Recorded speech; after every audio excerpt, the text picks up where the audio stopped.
All right. Welcome to Releasing the Father's Heart. As you know, we come to you every first and third Sunday night, and we're with you at 9 p.m., and you're on here with us, or maybe you'll look at it later. But I am so excited tonight. We've got someone on with us that has really become a very dear friend to Susan and I, Jim Bryson. Jim is an incredible publisher, editor, writer, and he's actually the man that ghostwrites the books, the audio files, video files. I send him, he turns them into books. In fact, I'm going to just tell you what a friend of mine says about him. He said, Jim Bryson makes you look like a rock star in ink. And so I don't know what a rock star in ink looks like, but anyway, I think there was a compliment in there. But Jim, it's good to have you on. We value you. We're going to be talking about some great things tonight. And I just want to say to those listening already out there, you need to get to know this man. He is writing some good books, and he's going to be telling you about them. There's some new thing that's in his life now. He's writing some children's books. And so, Jim, tell us a little bit about yourself. You're up there. The only thing that I struggle in our friendship, you're above the Mason-Dixon. No, this you're up in Maryland. And we just appreciate it. Susan and I just value you and your wife so. And you're going to be with us in December in South Haven, Mississippi. That's Memphis for those that might not know. And at our annual NEI convocation. NEI is Network Ekklesia International, and it is Dutch's Apostolic Network. And this year, Chuck Pierce is going to be with us. Dutch Sheets is going to be with us. And Jim Bryson is going to be with us and has for several years. And he's going to be teaching some things and instructing some people and getting you motivated. See, I believe there's a book in everyone. And I personally do. And you're a book for people to read. So therefore, there's a book in you. So, Jim, tell us about it. Good to have you on. Thank you for your friendship. Thank you for making me look like a rock star in ink. And tell us what's in your heart, my friend. Well, I have to start with a poem from a man who used to be my brother-in-law, and that went south. But that's another story. But he wrote a poem, and he said that the trees thank the wind for the chance to speak. And I am so grateful for people like you, Clay, and ultimately Almighty God, who has led me into this ministry of perfecting the voices of God's people, perfecting the message, bringing it out in a way that both conveys the power, but also the accessibility. I'm a huge critic of most of what I read coming out of the Christian community, and it's not the core message. You know, obviously I'm not anti-God, but so much of it is dull, boring, mundane, or written on a fourth grade level. And it's like, folks, let's get some vitality here. Let's get some spark here. You know, this is the God who, you know, what the Spirit of God is referred to as dunamis, the power, you know, where the word comes from dynamite. Well, you wouldn't know it from reading a lot of these books. So anyway, it's not really a mission of criticism as much as, you know, when everyone else, when 99 people are going one way and you are just driven to go the other way, you got to go that way, because you know what? That's where your calling is. And what I try to do, I'll just tell you how I got started. People would give me stuff and I would just look at it. You know, I wasn't looking to doing it professionally or anything. And I could just see that it was a mess, but I could see the core message in it, you know? And so the thing I really love is bringing the core message forward. And part of that is removing, the obfuscation, the confusion, the obscurity, the stupid stuff, quite frankly. One of the problems I have with people is they don't write from the heart. They don't even write from the mind necessarily. What they're writing from is an impression of what they think good writing should sound like.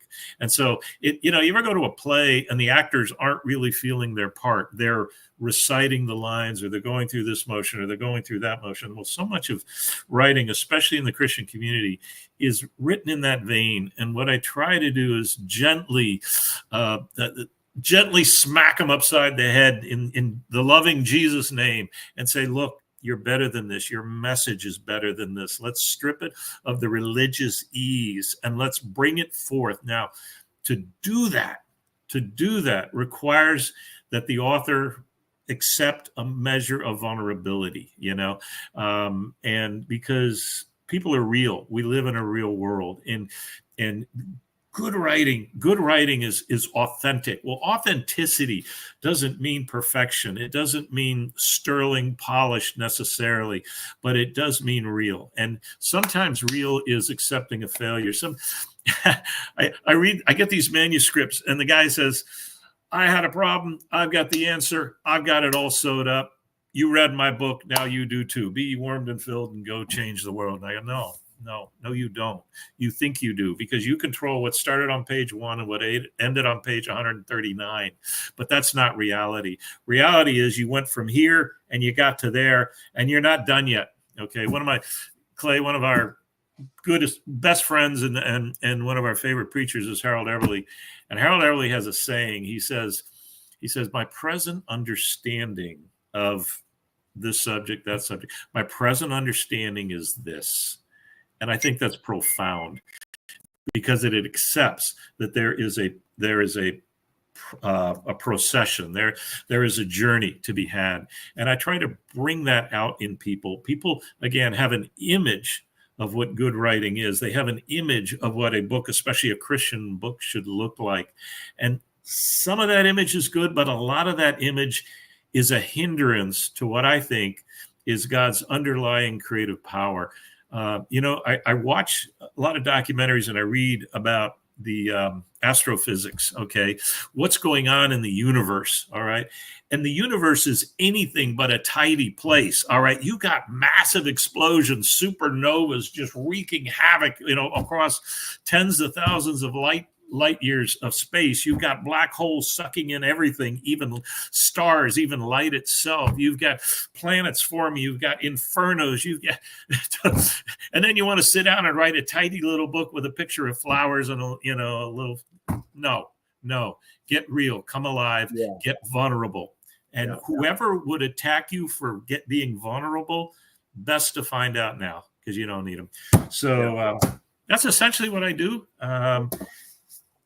The book I wrote most recently is called Who Shot Your Tail Off? A Writer's Guide to Passion, Purpose, Production, and Staying Alive. All right. Now, it's not your average writing book. I'm not your average writing teacher / ghostwriter.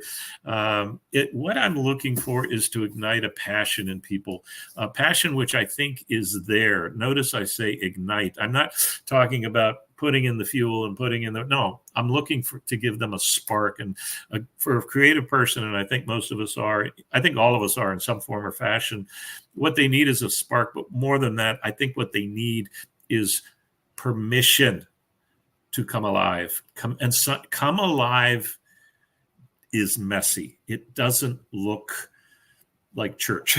Okay. It doesn't look like religion. It doesn't look like your Sunday school teacher. God bless Sunday school teachers. But sometimes we have to work through a mess. I mean, look at the birth of a baby. The common expression among doctors is like the baby comes out. He says, if the father says, "Oh, she's so beautiful, I've never seen anything like it," the doctor says, "Count on that guy to never pay his bill, never be a good father, never be good." No, it's the husband that takes the doctor aside and say, "Doc, is that thing going to be okay?" Okay. Birth is messy. Writing is messy. Get messy, make mistakes. Get dirty. What Mrs. Farkle. That's what this is about. I throw in a lot of stories to illustrate the principles I'm trying to share. We start with the idea that story is a powerful media. It's a powerful way to convey truth. All right. Story doesn't mean fiction. Story can be fiction or nonfiction. You look at the Bible. The 4 or 5 books in the Old Testament are story. Adam and Eve is told in story form. I'm not saying it didn't happen. I'm not even saying it's an allegory. I believe it did happen, but it's told in story form. What some people call that creative nonfiction. Okay. You move through the whole book of Genesis, and then you move into a lot of Deuteronomy.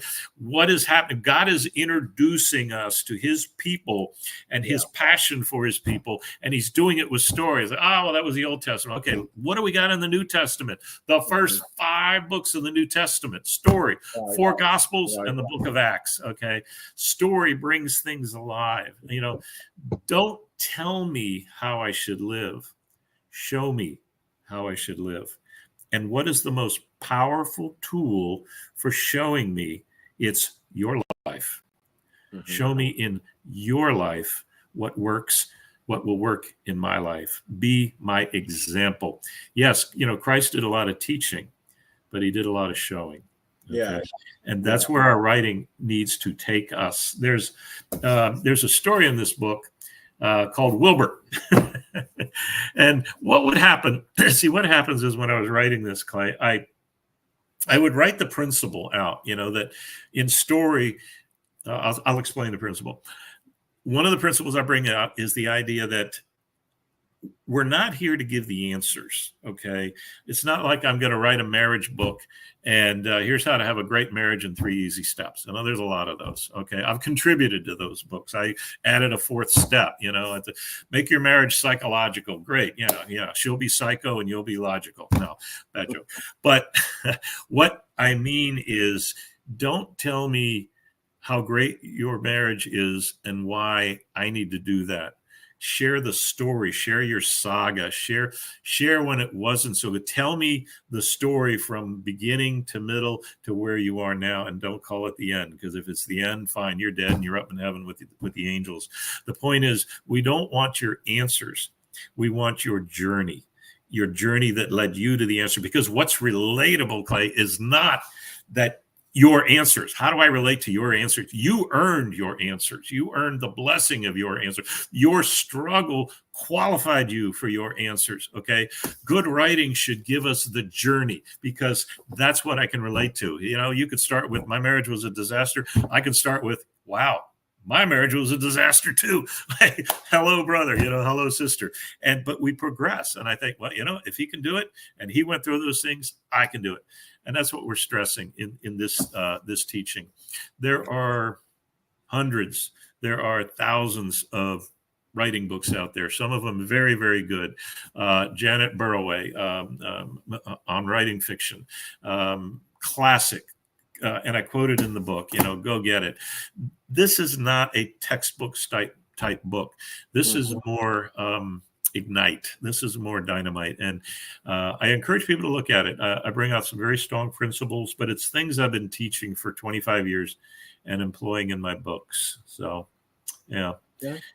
Well, I've experienced, I've forgotten how long we've been friends now. We've actually ridden motorcycles from Memphis to New Mexico together. Yep. And we've experienced a lot of things. You've been a tremendous blessing in my life.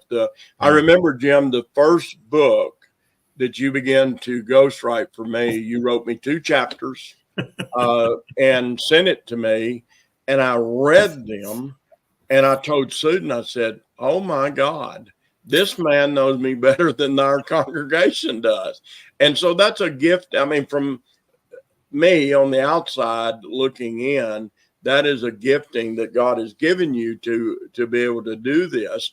And so I appreciate it. I also know all the testimony of the people who've gone through your teaching time. We do this NEI every December. This will be our 13th year, and you've probably done it 4 or 5 now. I've lost count with it, and we hear from the people, oh my goodness, I need to hear Jim. I've always felt there was a book in me. I now believe I can bring it forth. And you have edited a lot of books of friends of mine that are using you, and now that they've met you. But let me give the people some information they need.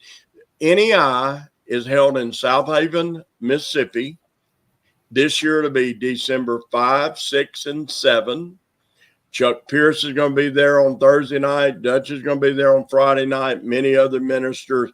To us, it's a very significant time of coming together, a family that is working as an army. But on December the 6th, Friday at 2 p.m., Jim holds his breakout session, his workshop, and we will, maybe some of you cannot get there to hear him. We will be live streaming it, and that link will be available. I want you to know this man, if you feel you have a book in you,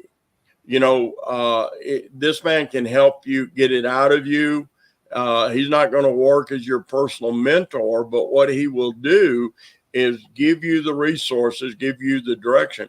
One of the things, Jim, if you were talking, is something very, very vital, significant, essential in my life. I believe the church, for many, many years, and I won't say how many, but for a long time, have taught people what to think. Mm-hmm. And I believe the new movement in the last 10 years, maybe more, is about teaching people how to think. And I've always taught from that. I didn't realize it, but that's just who I am. I don't want to teach you what to think, because thinking should be changing. I love what Patton said. General Patton said this. He said, if we're all thinking alike, somebody's not thinking. Yes. Because I'm kind of known for rubbing the cat the wrong way, with that anyway. But I want to provoke people to thought. I don't know if I ever teach. I don't have a analytical lineup online, but what I can do is present the mechanics of something. Sure. I can help you. I believe you understand how it works, you can put it together and make it work in your life. And you do that, and you're present. I've gone back when we started recording it and listened to what you present. And I'm hoping when I don't know if it's the word slow down, I get a little more focused. There's a few more books in me that I want to get out of me. I really want to write with your help, a book on fiction, a fictional book on apostles and prophets. Okay. And I want to put in some of the funniest stories that things I've experienced, mistakes I've made. Someone asked me this weekend, if you've planted that many churches, why don't you write a book on church planting? I said, if I write a book on church planting, I'm going to write on all the things. Don't do this. And how I learned not to do this. Yeah, because if you can learn the things not to do, you can do it. But Jim, I'm gonna bring up one of the things that we're just finishing right now, a book, Aligned for Conquest, about alignment, but also about the power of agreement. We're trying to have it ready by December, and I'm excited about that. It's been a long process on it, because I just had to put it on the shelf because of some things I'm doing. The last 4 years, I've traveled 50 weekends one year, 44 weekends one year, 46 weekends this year, and I think there was a 43 in there. And so it didn't leave a lot of time, to work, to get you the information to help me look like a rock star.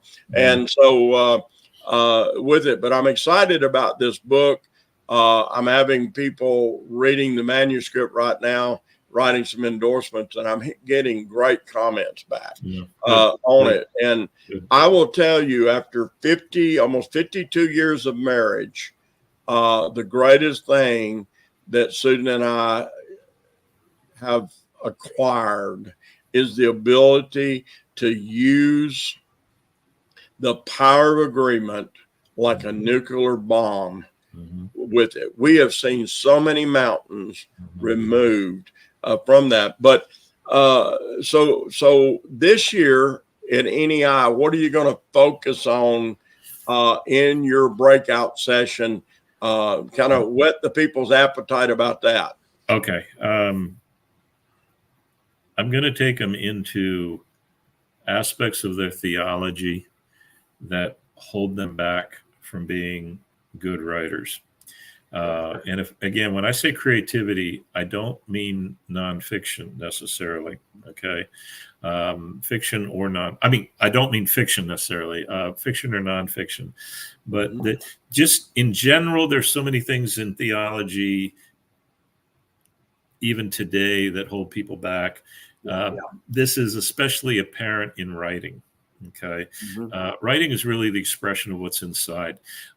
Done right, experiencing it right, you correctly, you will experience it up from the soul through the means of production onto a printed page. And after a while, the words become secondary because your passion is appearing here. The manifestation of the Spirit of God in any endeavor, in a writing endeavor, is just stunning. So I'd like to take people through that. I have to do it carefully. I have to do it in a non-threatening manner. And most importantly, I can't sit here, as you say, as you point out, I'm not here to point out this is right, this is wrong, this is right, this is wrong. I'm here to make a case for the people's consideration. Okay. Here's what I think. Here's why I think it. All right. Yeah. One of the things we talk about in the writing book is critical thinking. All right. And why that's so important in writing, because it is one thing to judge an idea, judge what someone says based on simply what they said. They said all dogs go to heaven. Well, I don't think all dogs go to heaven. Why? Because one bit me. So I think you're full of it. You're full of baloney. Well, no. Why do you say that all dogs don't go to heaven? And I want to get to the heart of it. Well, we have to do that with our own thoughts, our own beliefs. Why do I believe what I believe? Is it Scripture? Is it, the move of the Spirit of God? Is it some good stuff from some very good teachers? Or is it something else that I got all jumbled up and I am afraid to let go of it? Okay. We have a strong current of conformity in Christianity. Everyone wants to be, most people want to be accepted. A normal person wants to be part of a group. We like feeling like we're part, and we will conform to be a part of that group. That's the price we pay. If I walk into a room and everybody's wearing a red shirt and I got a blue shirt on, which I happen to at the moment, I'm going to feel out of place. And every week I meet with these folks, they have red shirts on, and I'm going to start to think about, I need to go get some red shirts. Okay. My conformity is the price of feeling like I belong. Well, we do this in writing. We do this with our thought process, and we do this with our theology. You get me in a theological argument, I'm probably going to disagree more times than I'm going to agree, but it's going to look like disagreement. What I'm really doing is challenging. Why do we say what we say? Why do we believe what we believe? And a subset of that is, what are our definitions? I wrote a book called The Great Gamble, an empirical guide for the modern agnostic. I'm trying to reach modern thinking people who say either there's no God or there's no way to know a God. And I set it up this way. One guy says, I believe in God. The other guys, they're having a conversation. The other guy says, well, I don't believe in God. And I said, well, what have these two just said to each other? And the answer is not a darn thing. I said, well, why not? Because they don't know what the other means by God. Okay. So the guy that says, I don't believe in God, I said, well, I don't believe in a God that lets babies starve and, earthquakes happen and nuclear power plants explode and, people that evil, and I don't believe in that God. How can a God do that? And then the person who does believe in God says, you know what? I don't believe in that God either. And when they're in reality, they're going to find that they're actually a lot closer in belief. They're much more aligned than their vocabulary allows them to realize. So we have to evaluating our vocabulary, evaluating our thoughts, evaluating our premises, being critical in our thinking, risking rejection, either momentarily or long term. It's, again, going back to authenticity. So I'm going to be talking about things like, is God in control of everything? Is he in control of the minutia in our lives? Okay. The person who thinks he is going to sit down and when she tries to write, she's not thinking what is being birthed in my heart, or what do I want to share, or what do I have to even work through to write. She's thinking, God, give me the words, right? Now, that sounds noble, okay? But that is not the creative process. I'm not saying God won't give you words from time to time, but what he wants us to do is embody his personality. What is the first thing we're told about God in the Bible? In the beginning, God created. And God created out of a free will, a free heart, boundless energy. Well, now we are in his image, okay? We are little creators under the big creator, but he does not expect to control us. I've heard people say the only purpose of our free will is to surrender it to God. And I'm saying, well, you know, you're a good guy. I don't mind having you as a neighbor. I know you're not going to steal the hubcaps on my truck, but you're about as dull as yesterday's beef stew. You know, come on, you got to wake up. This is not how God created us to be. Okay. If you're sitting down to write and you're looking to surrender your will to conform to the will of God, good luck. It doesn't work that way. And that sounds like heresy. It's not. You have a free will for a reason. You have a spontaneous God. There are places in the Bible where God is surprised by his people. Okay. God loves us when we come up with stuff. It's like, what did Clay Nash say now? You know? And, you know, you and I, Clay, we had a blast working on this thing. This, for those of you who don't know, is the raw, unfiltered, authorized autobiography of Clay Nash, written by me. Basically, I'll tell for the folks out there, as long as I've known Clay Nash, he's been telling me stories. You know, Clay's the kind of guy, you ask him what time it is, and he doesn't tell you how to build a watch. He tells you how he once built a watch, and his friends helped to build a watch, and then some people in Switzerland, you know, and you're going to get these great stories, and they're very entertaining. And he's been telling me stories of his life for probably the past 25 years. And one day I just said to him, I said, Clay, I'm going to write the story of your life. I'm going to put together all of these stories.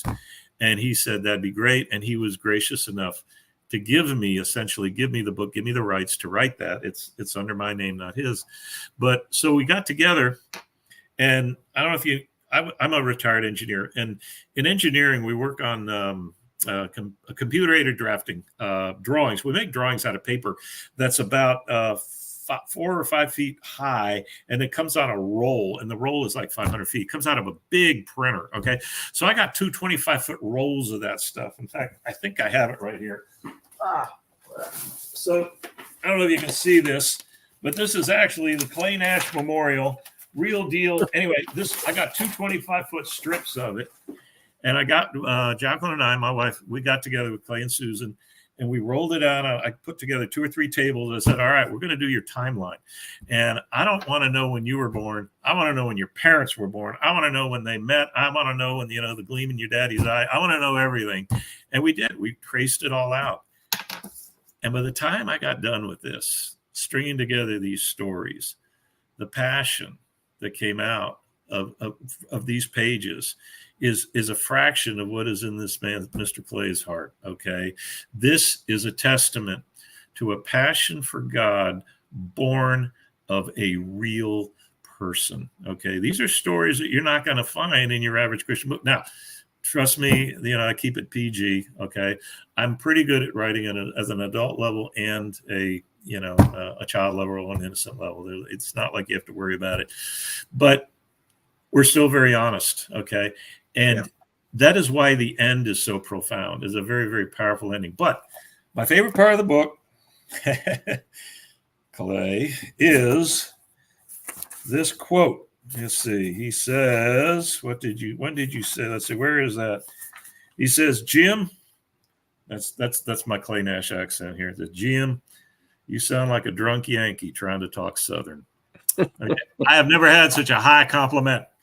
Anyway, there you are. Can I talk about one more thing, Clay? Or no? Yeah, let me say something about the book, and then we'll get that. You know, for those listening, once we finish this book, we spent about a year massaging the book to protect the innocent, to protect the guilty, and we also checked on some statute of limitations because I didn't want a prison ministry from the inside out. So anyway, as many of you watching this, I had some history before Christ. But aren't we thankful that the Lord himself cast our sins into the sea of forgetfulness, never to be brought up again? And Jim did a incredible job of putting this book together. A lot of raw truth in it. Like you say, it's readable. We've got some tremendous testimony of people who've gotten the book, and it just really touched their life, because it's really a story of redemption.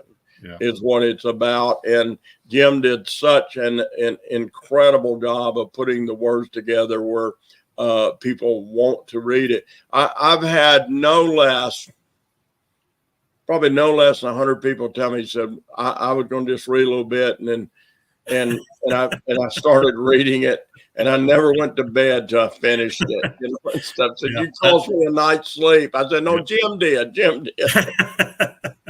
Yeah, it all was. Right. What else, Jim? About all right. Don't forget. Let me say to the people: December 5, 6, and 7. We begin on Thursday night. Chuck Pierce, a great friend of mine, is going to be there. Other speakers Friday morning. Jim's session is at 2 p.m. This is all Central Time because it's there in the Memphis. If you want to fly in and hear Jim, you fly into the Memphis International Airport, and the actual location of the church facility is 20 minutes away from the airport. It's going to be a lot of incredible people there. It's a real time. It's one of the realest gatherings. We call it a convocation because that's a transliterated word for the word ecclesia. And so we come together. We're real. This year on Saturday, we're going to be commissioning a lot of people.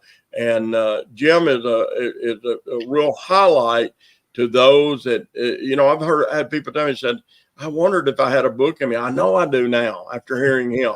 And so plan to come and hear this man with it. And one thing I want to say about Real Deal too, Dutch Sheets wrote a foreword in that book, The Real Deal. The book, Jim's writing is incredible, but the book's worth buying to read the foreword. I ride Dutch a little bit every once in a while. I said, you've never written a foreword in any of my books that good, but he knocked it out of the ballpark. He likes Jim. He likes what he does. So tell us what else is in your heart, my friend. I will. Something real quick on Real Deal. To all the people listening out there, if you're working with a writer or an editor or a ghostwriter, never say to them, I've got another story I haven't told you, but you probably won't want to put it in the book. But, okay, that's waving a red flag in front of the bull. That's how chapter 1 came about in The Real Deal. It's like, probably don't want to put it in the book, but here's what happened and blah, blah, blah, blah. And I was like, wow. I got my opening right there. So anyway, there you go. Things never to say to a writer editor. Okay. So lately I've been working on children's books. Again, I'm stressing creativity. I'm stressing the vulnerability. And I said, good writing is to be vulnerable. There's another vulnerability to it. And that is when I'll go back to the idea, does God control everything? Does God control the minutia of our lives? Stepping away from that idea is a tremendous risk. And it's going to feel like a tremendous risk. But it is vital to live in the fullness of God. The fullness of God is learning to make decisions and learning to walk with him, okay? But he wants what is within you as much as he wants to give you what's in him, okay? The idea of the Christian life is not empty yourself out and be full of God. That is not how it works. If there is an emptying, it's emptying of the crap. But what remains, I hear people, and I'm going to go off, I'm sorry, shut up. But what I hear people talk about, okay, you got to die to self. No, you don't. God wants to bring yourself to life, the good self. Okay. Yes. And that's where creativity comes from. Don't be afraid to express something totally off the wall. And here's what I've done. All right. So in my neighborhood, little girl named Lucy. Lucy has chickens. Lucy's 11 years old. She's a little CEO. You're like, well, hello, Mr. Jim. And I call her, Lucy, I need a couple dozen eggs. And, a day later, there she is. We live in the country, so she can walk right up. Well, I love Lucy so much, I wrote her a kid's book. And it's Lucy the Lionhearted. I got to get that angle right. Lucy the Lionhearted and the Chickens Who Sang Opera. Okay. It's a great book, probably from about age 5 or 6 year olds if they're precocious. 8-year-old normal up to about 12, 13. Okay. We get into a little bit of opera, some of the poets, but it's all done at a kid's level. And it's very good. I think it's very good for children. Lucy has a little sister, Sarah. Sarah is just amazing. I adore Sarah. Sarah got a book, Sarah the Star Catcher and the Sun Who Wouldn't Shine. All right. Now, Sarah is a little more, there's just a hint of political commentary in this. This is one of these books that works on a kid level and it works on a grown-up level. I had a blast with it. Okay.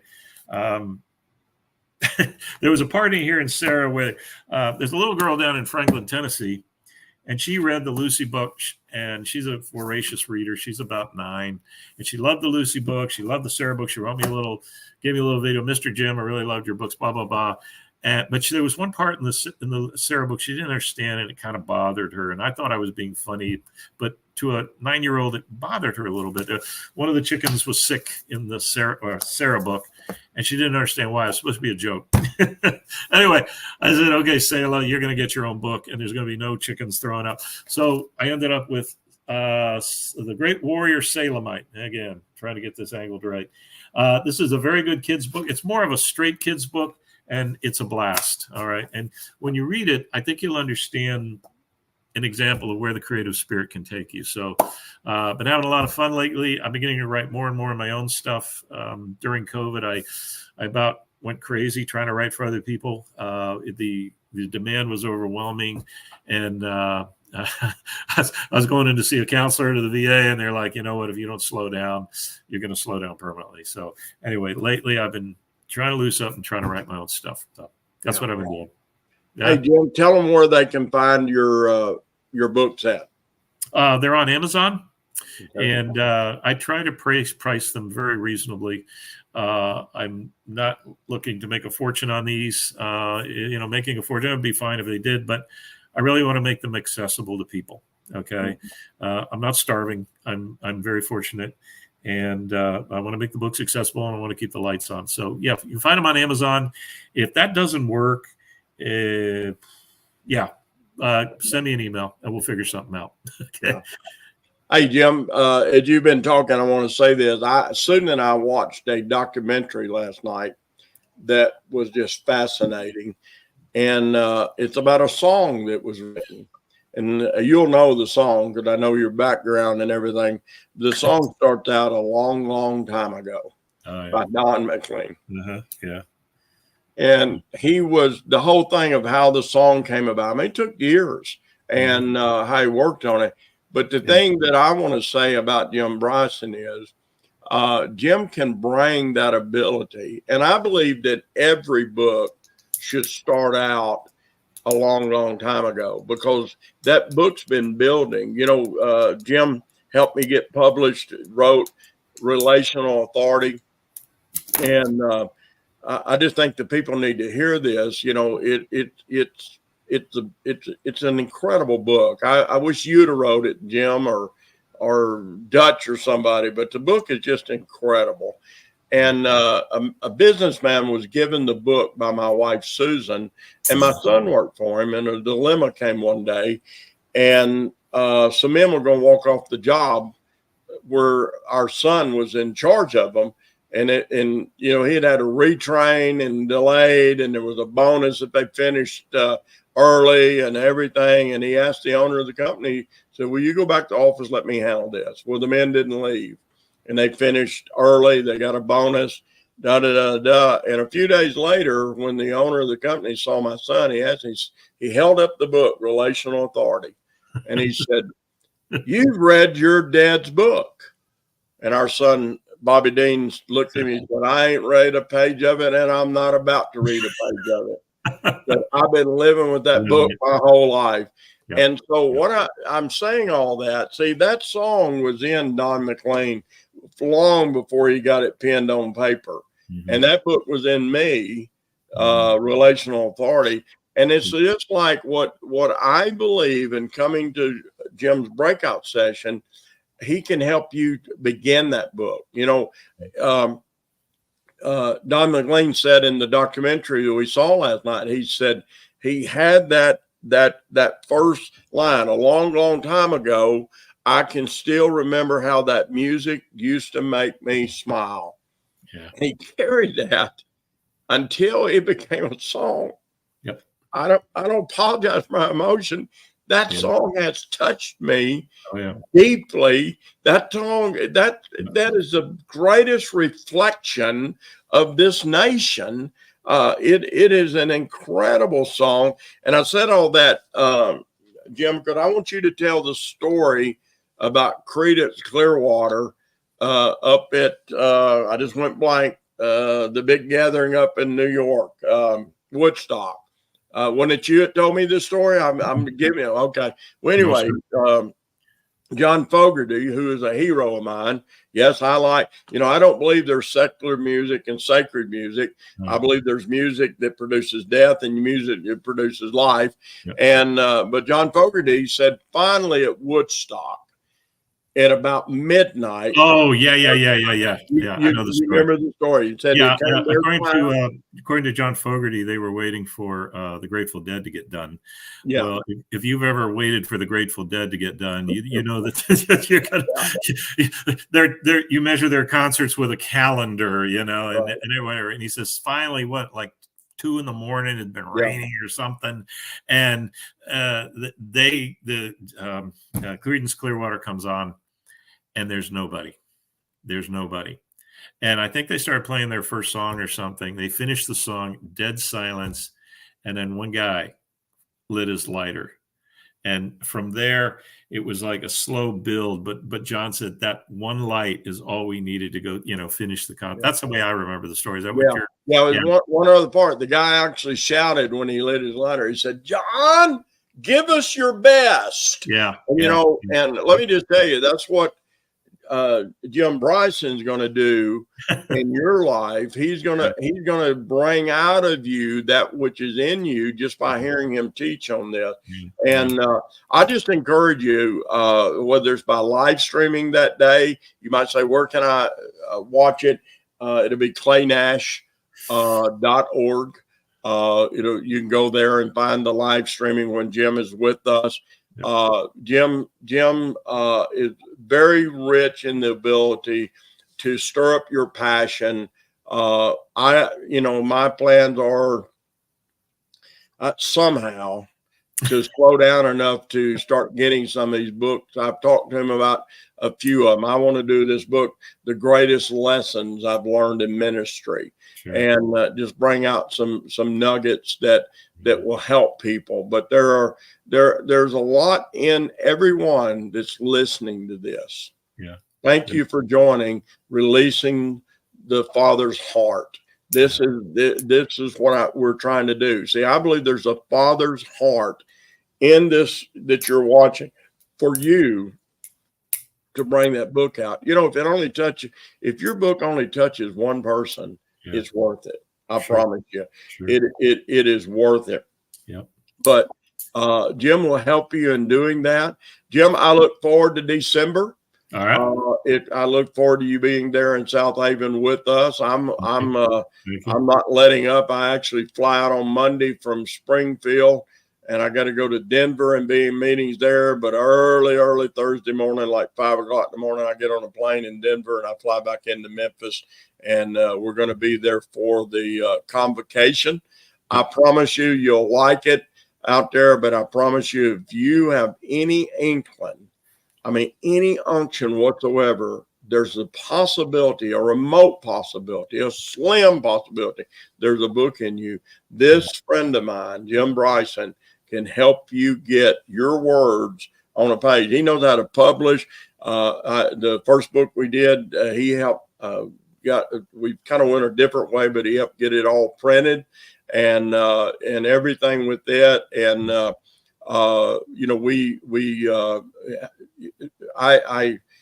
I've talked with Dutch Sheets, who is a author and who has had his book on intercessory prayer was a major seller. Millions of copies and everything like that. And I tell him the numbers we're at on some of the books that I'm written. And he always said, for a self-published book, he said, you're doing well. I want to say this to everybody listening. These books are doing good. Yes, this information's in me, but this man helps me put it on a page in a way that people's lives are being changed. There, I know of 6 or 7 churches that have taken relational authority. They were struggling, and they went back and reconstituted. And I love that word. They reconstituted the whole process of how they were doing church, and they're thriving today. And I rejoice in that, because when we put this stuff in print, it's to help people. And Jim, you help people, and you need to look up his children's books. As I was sitting there, I thought of a few children that's in my life that's going to get your books for Christmas. Get Susan into ordering them in so that we can have them and everything. Jim, anything you want to say to close us out? We're gonna wrap it up here, and we hope you've enjoyed it out there. I hope something he said stirred a hunger in your heart to come and hear this teaching and get that book on the outside of you that's on the inside right now. Yep.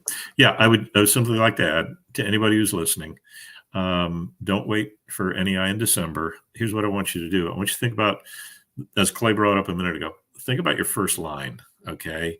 Yeah. Let it be whatever impression comes to you, okay? Very few people write as a logical progression. Most of them write as an emotional experience. Now, when I say emotional, the intellect comes into it. Don't get me wrong.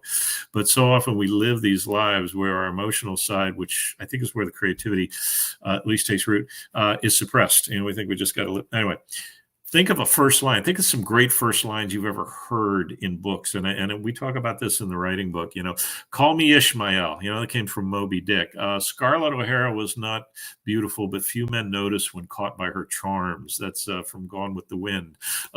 In the beginning, well, it's the Old Testament. So God liked it so much, he did it again in the New Testament. In the beginning, what a great place to start.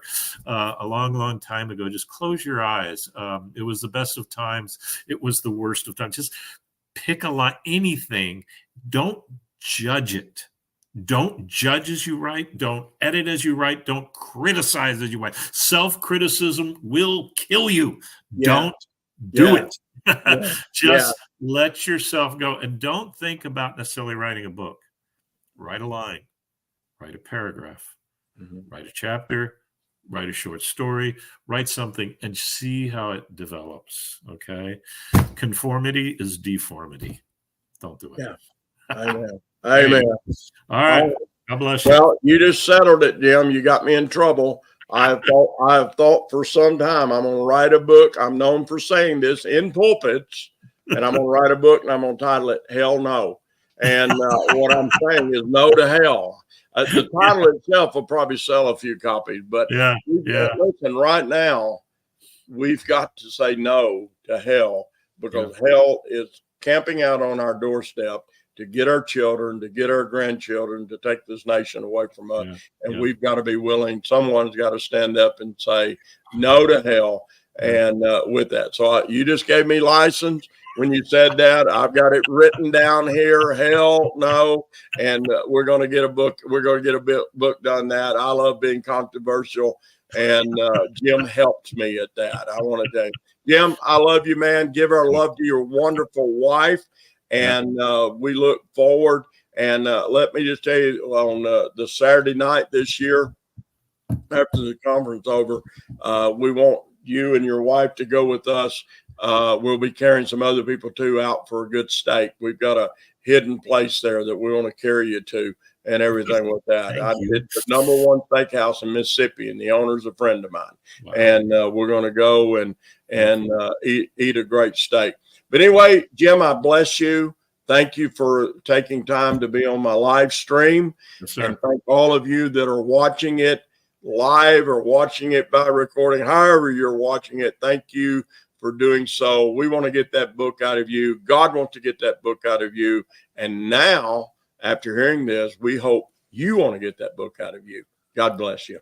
God bless you.